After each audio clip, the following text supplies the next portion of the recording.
All right, welcome everyone. Thank you for attending this event today. Just so that you know, I'm not able to see you. I'm not able to see the list of the people who are actually attending. So if you want to make yourself known, put a comment in, especially in LinkedIn, that will work really well. And you can announce yourself. You can say hi, say where you are right now. And if you have any questions you want to ask us, like now or while we're talking, please put that in LinkedIn, like put a comment in LinkedIn and ask your question. We'll be able to see it and we'll be able to answer it. So my name is Tony Sicardi, and today I have an incredible guest, Lynn Friesth, the Encore career coach. And today we're going to talk, that's the topic. We're going to talk about the new career, the Encore career after 50 or 55 or 60 or who knows. But the last transition in life, probably, and the one that matters a lot. And we see a lot going on right now in the world because of the pandemic, the Great Resignation, so much going on that makes people think and put them in that state of limbo. Like, what should I do now? So we're going to talk about all that. Hi, Eureka. Hello, Bruno. Thank you for joining us. So, Lynn, I'd like you to introduce yourself, and I want to ask you the question, like, why did you decide to do that? Why helping people with their encore career?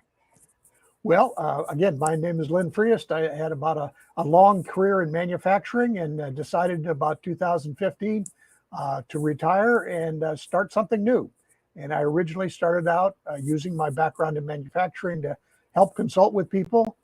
Then as I thought about it, I thought I can help other people make this journey from being someone who's an expert or a leader in the corporate world to doing something on their own. And again, I think we all at that stage in life sometimes want to have a little more flexibility. So I said, if you're working for yourself, that you can work when you want, where you want, and then you can focus on the work that you love. So you may no longer want to spend 50, 60 hours a week in a leadership position in the company, but you still have skills, knowledge, and abilities that you want to share with people. So that was what sort of brought me from my personal. And then I tell the story that later on in my career, as I was applying for a new position in my former company, I got some feedback from a person saying, well, Lynn, that position was really a developmental position, which was not too subtle a thing, saying you're too old to be developing, kind of. And that, I don't know that it made me angry, but it made me sad, and said, well, clearly I need to do something different here. And I wouldn't be surprised, again, there is unfortunately still ageism in the workplace. And so I wouldn't be surprised if there are other people out there who still want to contribute their expertise and their skills, but maybe don't want to do it in the corporate setting they're in now. So that's who I was hoping to serve going forward. And so you have a method, right? In how to do this, how to transition. So you've been working, like, who knows, like 30 years and doing whatever you've been doing in a corporation. And then either they let you go, or you decide it's time to retire, or something else happened, or the pandemic happens and you have like other thoughts. And how do you transition from being kind of like in the situation where it's all set for you? You're going to work, you have a manager, you have someone you report to, you know what you're going to do. You've been doing it for a long time, and now you've got that green field in front of you. Everything is possible. You could do anything you want. So how do you manage that? What is the secret? Well, it's one of those things where it is true, as you said, most of our day is done by habit, whatever those habits may be, good or bad. And so in the corporate world, there's habits and structures that you're very comfortable with. You know how to navigate them. Now, all of a sudden to say, oh, I want to go do something on my own, but how do I do it? Will anybody even be interested in it? So what I encourage people to do is, first, you have to start with your own mindset. And some of this is where we pull in some of the information from our emotional intelligence training, because you need to know yourself. You need to really reflect on how you interact with others, and how do you really think back on what are the things you've done in life. but it's that whole idea of you need to really rethink your mindset and say, okay, I'm going to go. Say in the corporate world, failure was never rewarded. But if you're going to be an entrepreneur, 65% of the time you're going to be wrong and you have to pivot. So all of a sudden you have to be used to failing. And for example, for me, that's been a tough and ongoing journey, because I don't like to be bad at something as I'm doing it, but I've got colleagues and stuff say, Lynn, as you're learning some new skills, whether it be LinkedIn Live or anything else, you have to be comfortable practicing in public, which means it isn't going to be perfect. And that's okay, because you're human and you're learning something new. So now the next step gets to be, in the past, in your corporate life, your job title, your positions, just the organization kind of defined what your value proposition was for people. Now, all of a sudden, if you're going to go work for yourself, nobody knows you. Nobody knows what your title is. So you really have to really go back and think about, well, what's the value I'm going to provide to people? And it's going to be different than maybe than what you did. So for example, in my college career, I learned how to be excellent at using a slide rule. Obviously, that particular skill is no longer relevant. On the other hand, I do have some experience over time, and I can help people start focusing on the right questions. What's the question that we need to ask today, given what we know about things? Or I can see the patterns that, again, people who may be new in the workforce haven't seen before. So those are the things that I think you can do as far as, your value proposition.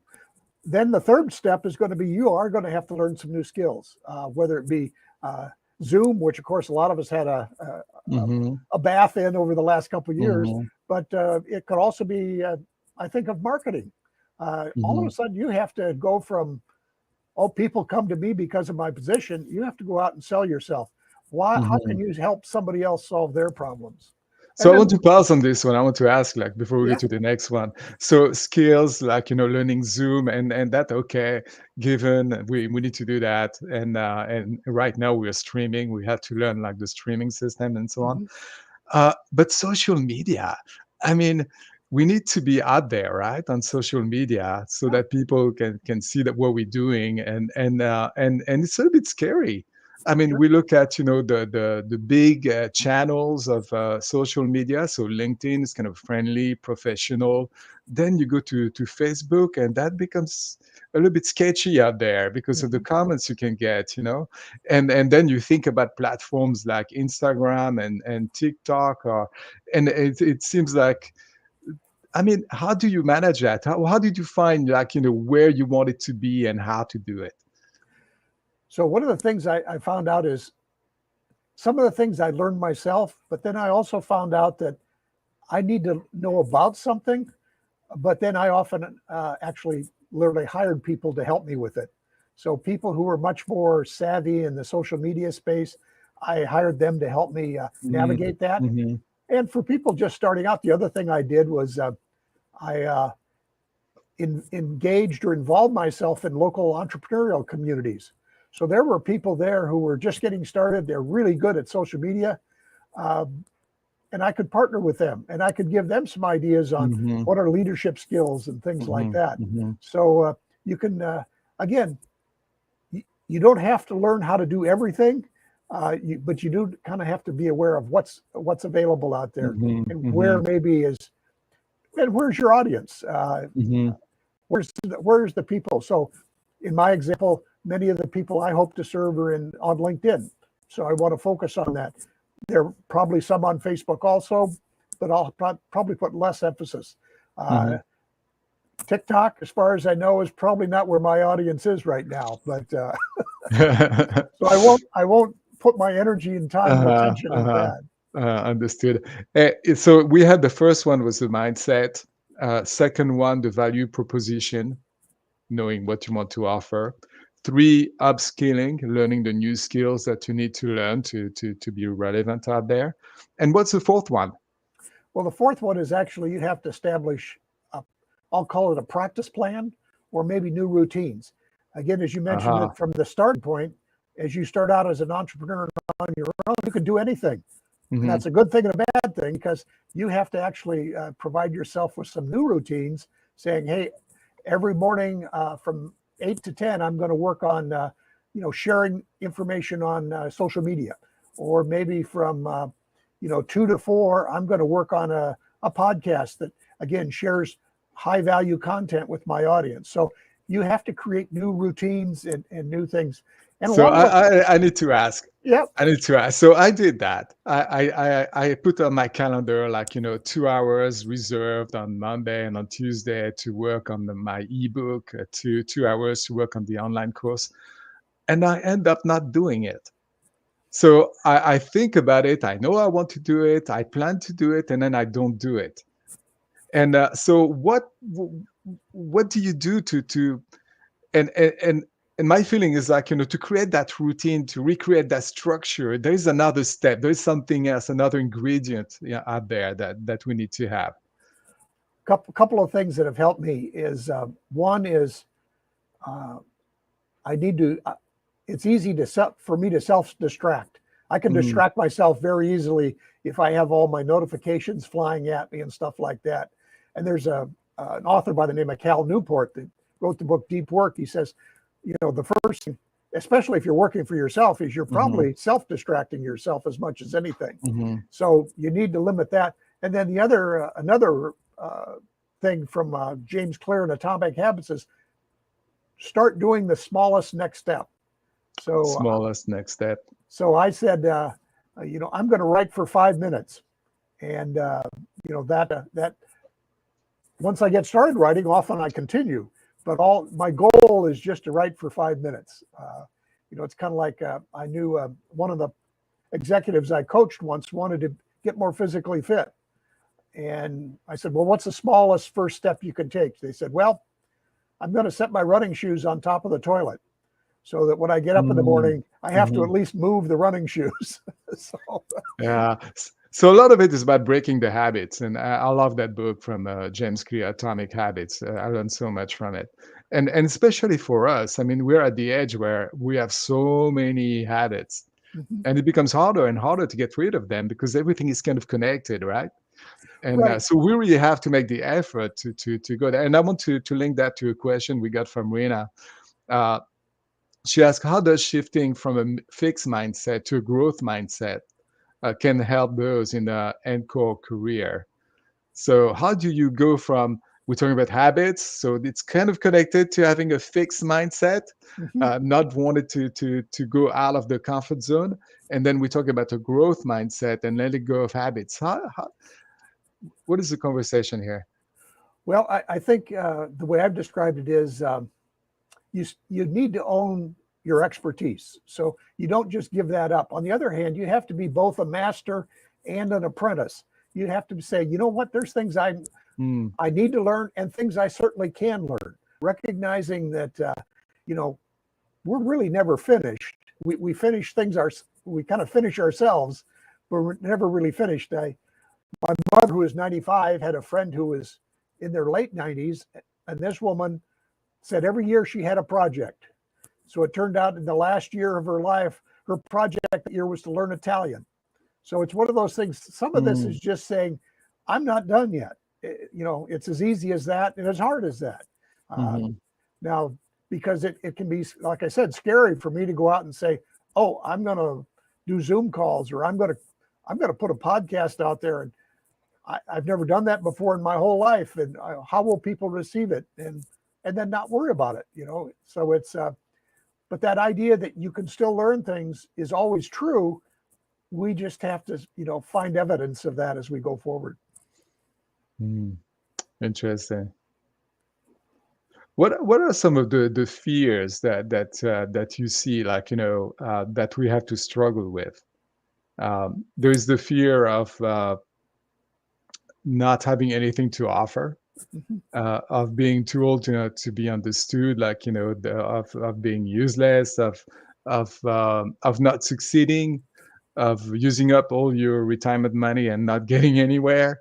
I mean, there are lots of fears connected with trying to start something new at that age.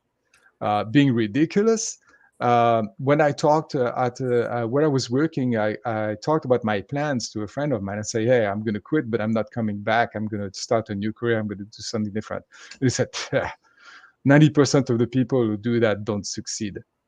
That was his response to me. So very encouraging. Thank you. And but those fears are there. There are the fears like, we're not going to succeed. It's not going to work out. And the fear of embarrassment, like, trying to do something new and it doesn't work. What have you seen yourself and how do you deal with it? Well, some of it is I just have to get over myself. Mm-hmm. So, recognizing again that I'm going to be doing things and I'm not going to be good at them. And do I have the persistence to be bad at something? Because when they talk about, entrepreneurs, actually, some of the data shows that when people are older as entrepreneurs, they don't fail quite as much because they do have some background, some experience that they know when to pivot. But I mean, it's still a skill you have to learn. And so it's one of those things where, I really think being curious. Can I stay curious about things?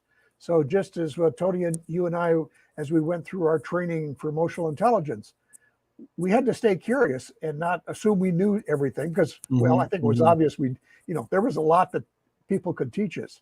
And I think as people go out to start their encore career, that's curiosity is a key thing to help you, one, keep that growth mindset, and two, you can learn what other people need. So when you say, I don't have anything to offer, well, maybe it's a matter of if you just go out and listen deeply enough to people, you probably will find things that they do need. And I see Rena had another question here. What was one lesson I learned in my first year? And a lot of that was, especially in the first year, again, I was not used to making mistakes.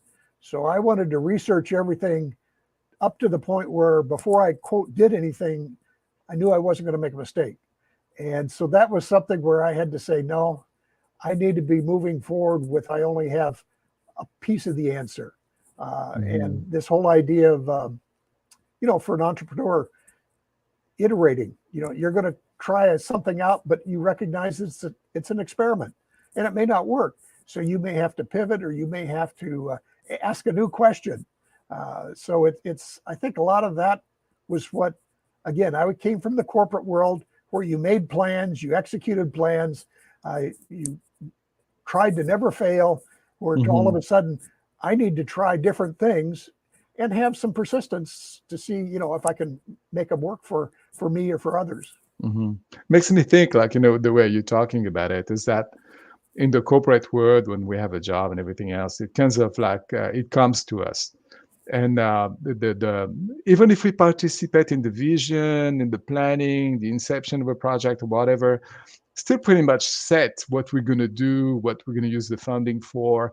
And we are more about planning and executing than making up what we're going to do, than creating what we're going to do. But here, for us in this space, like when we go outside of the corporate on our own, we become creators. So it means like it's not just about executing, and it's about like getting up there and looking at the forest and figuring out, okay, what is the best trail for me? What is the best direction for me? Where should I go? You were talking also about having a beginner's mind. In a way, an open mind, and that goes to adaptability. So one of the skills of emotional intelligence we talk about. So, we talk about the growth mindset. We talk about agility. We're talking now about expanding your awareness. And so, how did the skills of emotional intelligence help you with starting your new life, your new career? I guess I would say a lot of it was inherently, I've always been a learner. I enjoy reading. I enjoy researching, exploring new ideas. So that, obviously helped me just in general. But then the emotional intelligence piece of it, one, it taught me some ideas around mindfulness, how to get to know myself so that I could see where I was getting in my own way. And then, so as a coach, both in the corporate world and now outside of it, I had developed some listening skills. And again, I think that's something that's key. Sometimes I think people, especially if they're in leadership positions,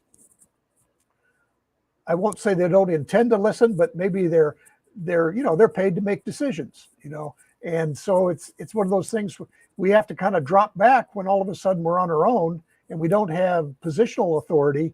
We have to really listen to people. So that whole building that listening is critical. And then I think finally, it's some of that is just within the emotional intelligence arena. It's basic good leadership skills, whether it be conflict management or problem solving or team building.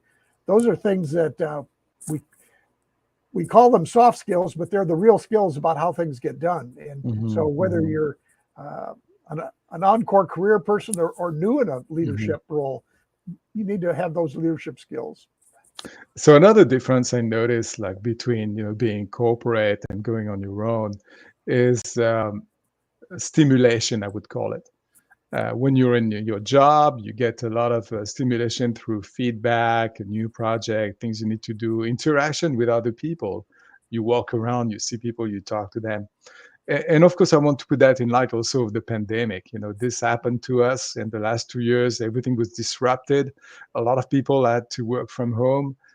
They stopped seeing people in the hallway, at the coffee machine, and were stuck at home and lost a lot of that stimulation that comes from simple interaction with people, but still get a lot of feedback, through emails and so on from the people they work with. When you switch and you become your own boss and start your own career, where is that stimulation? Where is that feedback? Well, I think it's important for you to maybe create a new network or a new set of friends. Find people who are on the journey like you are. And I've done that with several different groups of people. And the emotional intelligence group of Beyond EI is one of those where I've found colleagues that are, again, on similar journeys to me. Now, these wouldn't be the same colleagues I worked with in the corporate world because, you need to have somebody that's, again, on that journey. So like-minded people, and they don't have to be doing the same thing you're doing. I've worked with people that are, they're building a relationship business, or they're doing something with, other kinds of things outside of what I'm trying to do, but we're both in the process of building a business.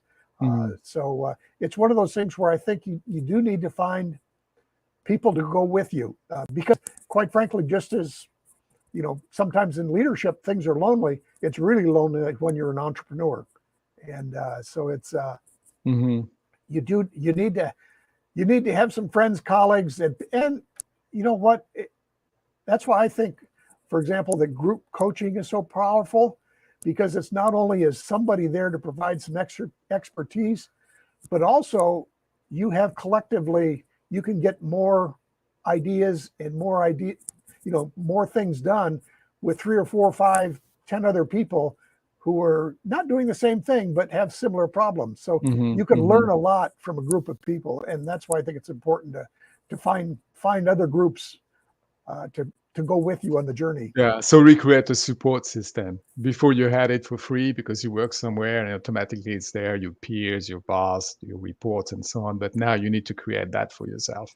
Yeah, and you might not have liked the one you had in the corporate world, but now you get to choose it. So it's it's so more rewarding. Yeah. So I see there's a question from Bruno. On a career success story, I guess one of the things that I've did.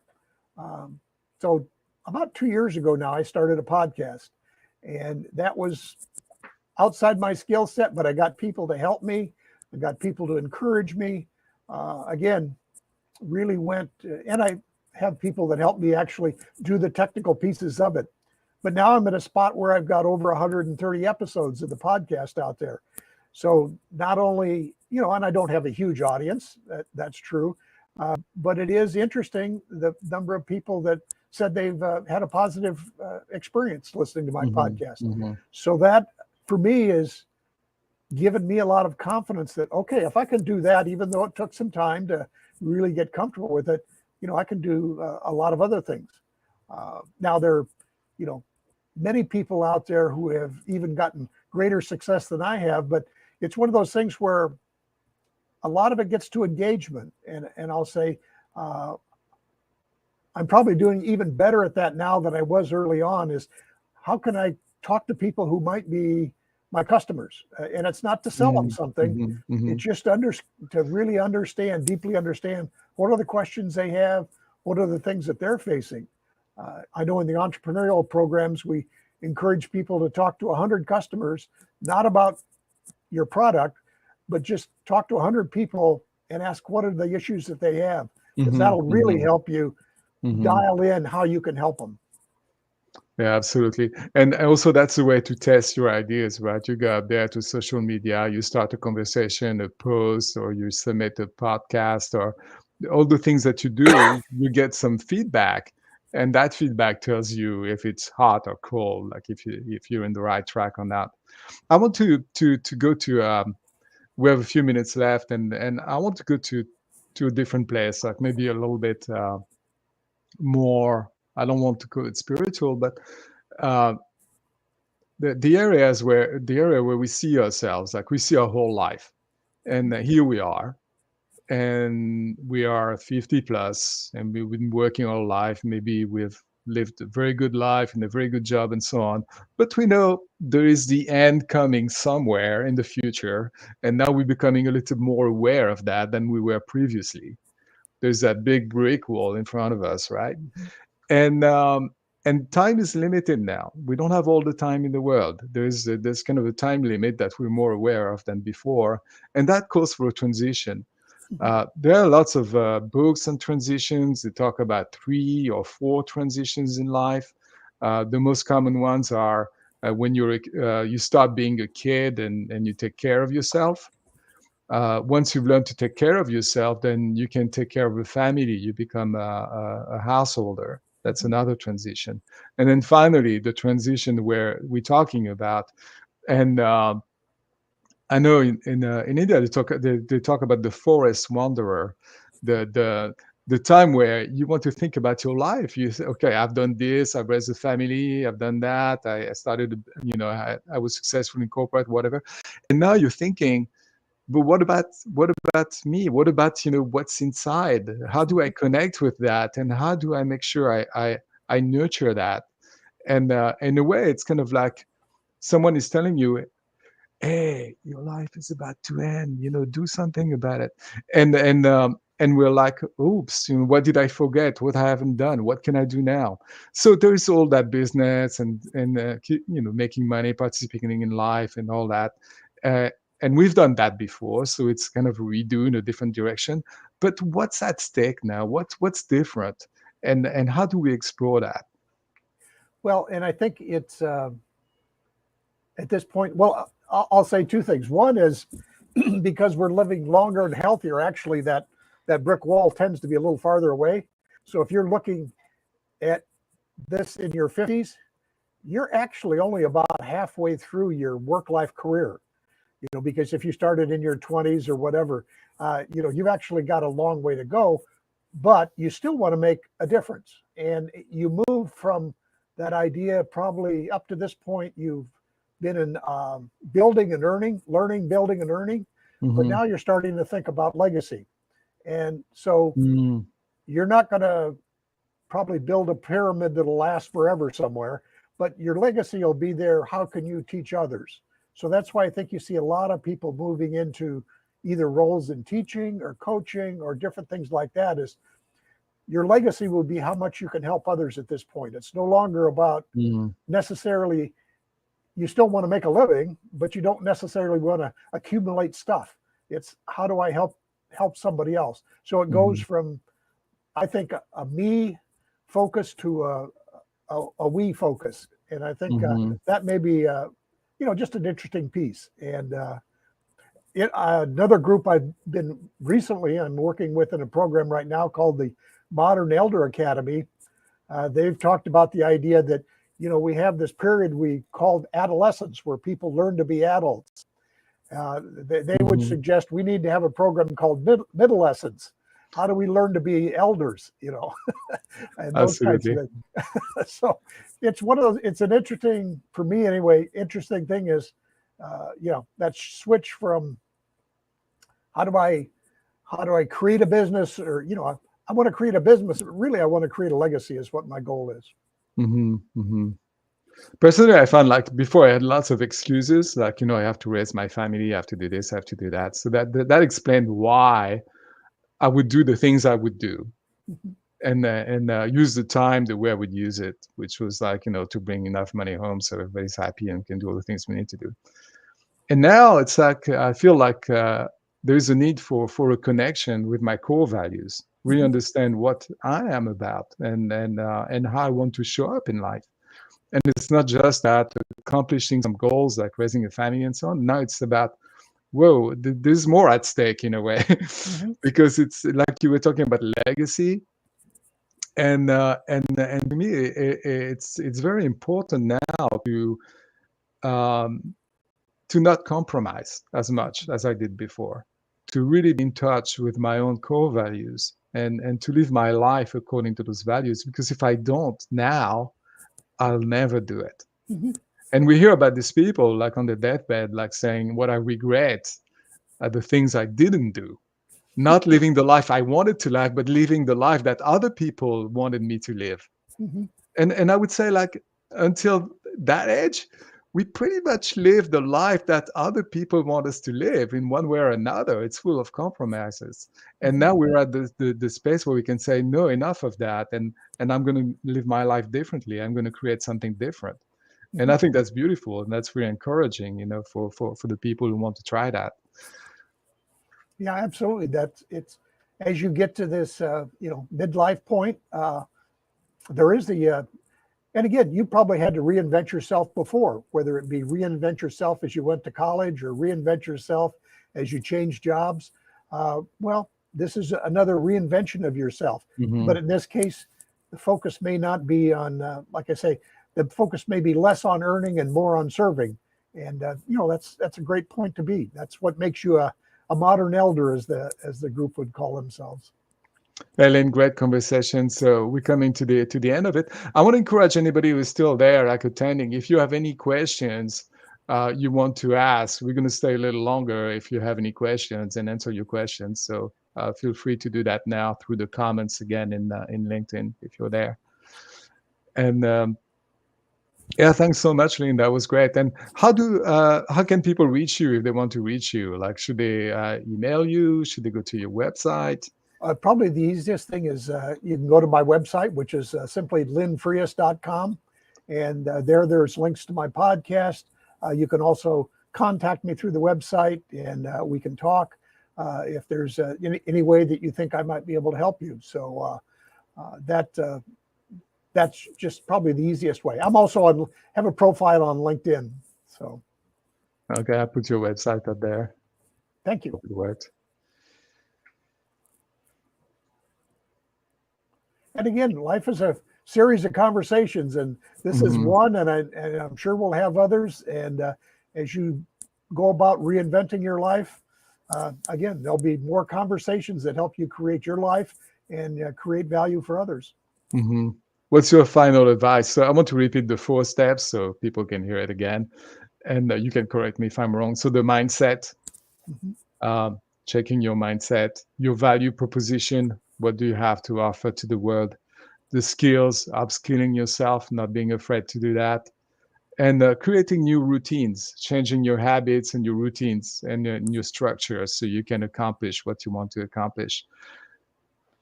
Did I say that right? Yes, you did. Okay, all right. I see we had Christine offered another question and talked about how do you address the fear of failure. And I think, as I alluded to earlier, that's hard, because failure is not something I was expected in my corporate life. On the other hand, now I'm sitting there saying, okay, if I fail, so what? My podcast nobody listens to?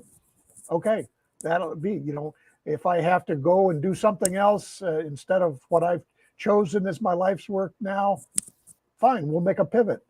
So it's one of those things that, at least in my perspective now, especially as I try to get that mindset of an entrepreneur, failure is not so final in many cases. And so it's just getting comfortable with how do I fail forward and not fail and give up. something I had to overcome when I was. I'm still in a Toastmaster. I have I go to this group called Toastmasters. We learn about public speaking and leadership, and we have what we call speech contest. And once a year we have a humorous speech contest. And I used to go to those contests, and there was a lot of fear of failure because what you think is funny may not be funny to some people, and may or may not work. So you're out there putting yourself out there with jokes, and there is that possibility that nobody's going to laugh at your jokes or even understand your jokes, and that creates a lot of fear inside, and that it's the fear, what I call the fear of embarrassment, putting yourself out there, being very vulnerable and failing. Sure. And in order to overcome that, I had to change my mindset. And instead of going there to make people laugh, to succeed, I thought, no, I'm going there to have fun myself. I'm going to make a fool out of myself. I'm going to be larger than life and make it even worse. So if I fail, I'm going to fail really big. And then Yep. the experience, and for this, it was okay because there was not much at stake except, my own vulnerability and being embarrassed and so on. But overcoming that and doing it that way, I was able to achieve like interesting results. Like I was much more powerful.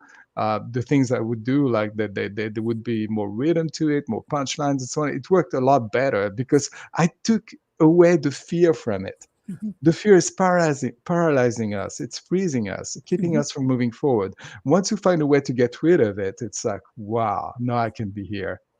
And Absolutely. so in this context, yeah, I think we need two things. We need to have change our mindset and embrace what we're doing, and not be afraid of losing, but and not being afraid of succeeding either. Mhm. And and I feel also there is a need for some kind of safety net, like knowing that what's the worst thing that can happen and be okay with that. Absolutely. I see there's one final question here, where to get ideas of what to do. What I've suggested to people is think back in your career and maybe actually look at 5-year increments in your career. What were you doing? Where did you really find the most engagement or the most energy around some task? And again, this isn't about a job title, but it was probably, I really enjoyed working on this project team where we created a new product or something like that. Or I really enjoyed helping someone overcome a difficult customer problem. Those kinds. Look back on your career and the things you've done, and where are those places where you saw you had the most energy and you got the most fulfillment.